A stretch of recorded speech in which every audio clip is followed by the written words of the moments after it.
Donc, je suis Sandra Verdeil, je suis professeure d'anglais au lycée Berthelot de Châtellerault et j'y effectuerai ma 20e rentrée dans l'éducation nationale en septembre 2018. Ce que je préfère dans mon travail, c'est être avec les élèves, travailler avec eux, les voir progresser, les voir évoluer tout au long de l'année. Donc je sais que si vous interrogez plein d'autres enseignants, vous risquez d'avoir des réponses très similaires à la mienne parce que c'est très banal pour un enseignant de dire qu'il est là pour aider ses élèves. Mais c'est vraiment l'impression que je ressens car quand j'étais plus jeune, je suis toujours tombée sur des enseignants qui m'ont poussée, encouragée et encadrée, m'ont montré à chaque fois que tout était possible en travaillant.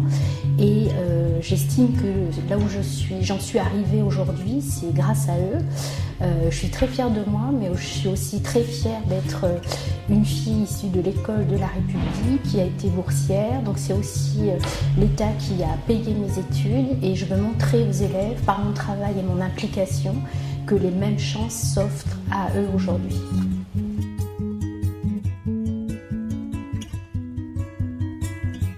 Le plus difficile, c'est de voir les conditions de travail se dégrader et de voir de plus en plus autour de moi des collègues qui tombent comme des mouches, j'ai envie de dire, à cause du manque de reconnaissance, du manque de moyens humains, du manque de remplaçants.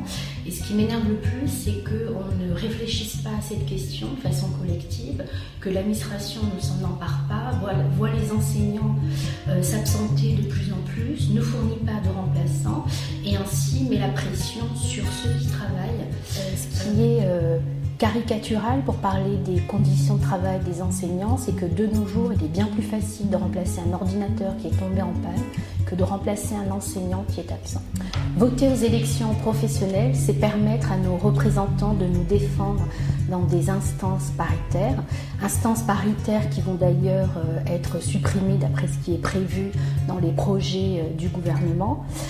C'est fort dommage parce que ces instances paritaires permettent justement d'avoir un regard sur la carrière des enseignants, sur la mobilité, sur les risques organisationnels, sur la santé au travail et bien sûr nos représentants permettront aussi de défendre nos droits fondamentaux.